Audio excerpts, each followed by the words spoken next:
What's up, guys? Welcome to my review of Resident Evil Revelations. Now, this game has been released quite a few times in the past. Its original iteration was the Nintendo 3DS. That was in the early days of the 3DS's release, and this was one of the best games at the time. It pushed the 3DS to its limits until Monster Hunter came along and pushed it even further.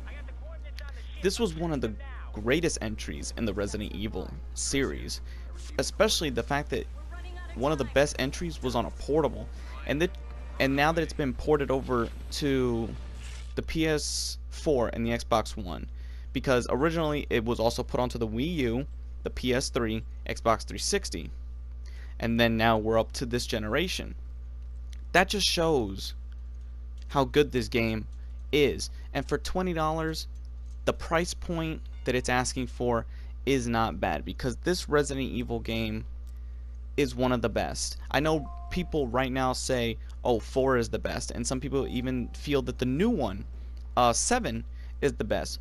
While every entry in the series has their ups, downs, who's favorite, which Resident Evil game in the series that people prefer, or that the fans prefer, I prefer the Revelation series. That's just my personal opinion.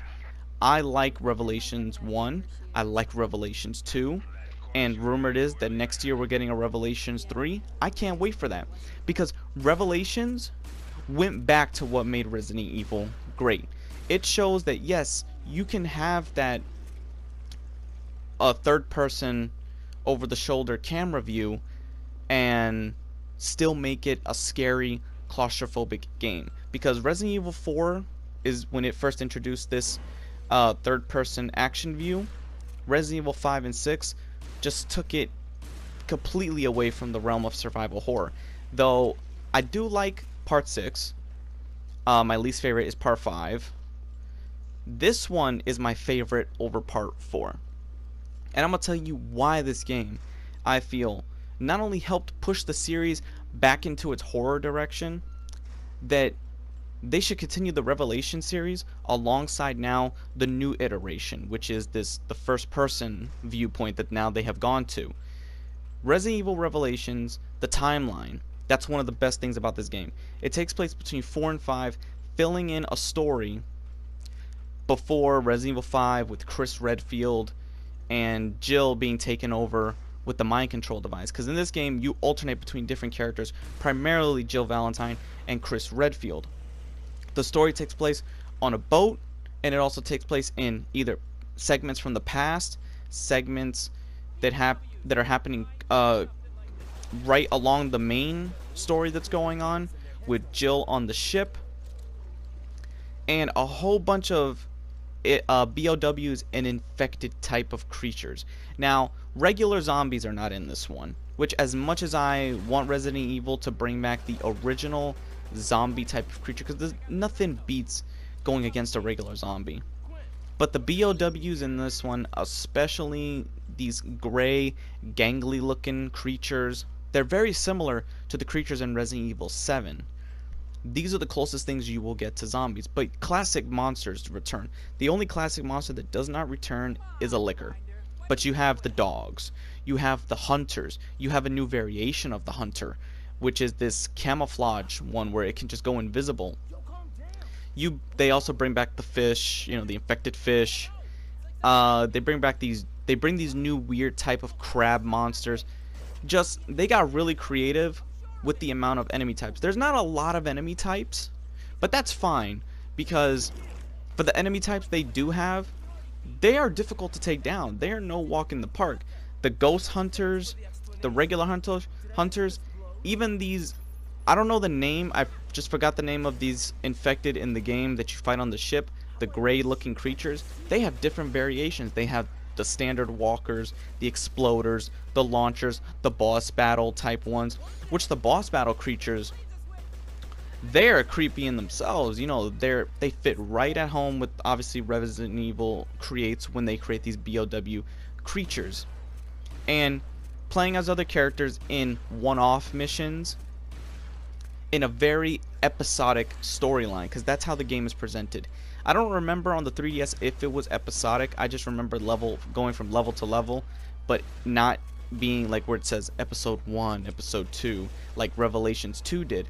But this one has an episodic feel, and it makes the story easy to keep up with. You learn many things that you do not that come into play later on with with number 5 and number 6. And the playtime with this game that you will have, it can roughly go up to 15 to 20 hours depending on the difficulty, 2 if you just want to breeze through, or 3 if you want to do every single little thing in the game. Because the game is not a breeze. I'll tell you that right now. It is not a breeze. There's some segments that require puzzle solving, but the puzzles are not too difficult as in the original Resident Evil. If you want to do that, if you want to play the original Resident Evil, download the Resident Evil remake, which is $15, and there you go. There you have all the puzzles. Or if you have a DS or 3DS, if you have a 3DS, get Resident Evil Deadly Silence, which is Resident Evil 1. But anyway, let's get back to Revelations. Revelations looked great on the 3DS, but the PS4 and Xbox One versions really upped the graphics for that. It looks right at home, as if it was just being released for the first time. The horror aspects are here, and it successfully blends the horror and the action together. The action doesn't overwhelm. The enemies can overwhelm you because they will come at you in great numbers. It causes you to be very resourceful, to search every nook and cranny for ammunition. Even the bioscan mechanic. If you scan enemy organisms or scan things in the area, you can find things you didn't see the first time, or when you scan enough percentage of organisms, it allows you to create the pills, which are the herbs. And it has the traditional herbs in this game. The controls. This is the controls that should be for every third person Resident Evil, because Resident Evil 4, Resident Evil 5, Resident Evil 6, they did have the third person, but they were sort of clunky. Resident Evil 6 tried to amp up the speed. They did, but it was still disorienting to navigate through your inventory menus. Where this one, couple clicks of the button, it's easy to aim down the sights faster. It's easier to whip out your knife quicker. It's easier to maneuver around enemies. I think Revelations also has the best controls of the Resident Evil series. Now, Resident Evil 7, I will not count that as, having better or worse controls, because it's entering the first person point of view line. So it's going to be judged if they make a Resident Evil 8 and 9 that continues that formula. I'm counting this as the third person perspective, which became the staple after Resident Evil 4. Revelations is, quite frankly, if I was to rate it, it is, yes, my top Resident Evil game. What follows next is Resident Evil 4 and Resident Evil 7. There's also one more thing I want to talk about. It does have a kind of mini multiplayer game to it as well. There's the raid mode that you could play by yourself. It's kind of like horde mode that you could level up, use different guns, increase your abilities with characters you choose from. You could choose the different characters, and it's just to compete. And I use this mode. This is a good mode to hone your skills if you want to go into the difficult, if you want to play the story mode on a much difficult setting. You can actually hone your skills, fight the enemy types. So I see it as like a progressive trainer. And you can gear up with your friend in 2-player raid mode co-op, offline and online. So that right there, I know Resident Evil's never been known to multiplayer, but it's little things like this that shows it has potential. It's not done all the way right. Umbrella Corps tried, they failed. The older games try to do it, they failed. So I think this mode here, only play it when you're really bored, if you want to hone your skills. I feel like it was tacked on because it wasn't on the 3DS version, and I don't know if it was on the Wii U version. But raid mode, it's a nice little touch to the game.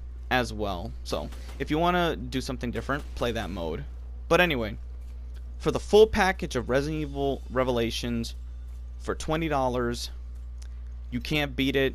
If you want to buy it physical, digital, whatever platform you play it on, just know that this will remind you why you love Resident Evil.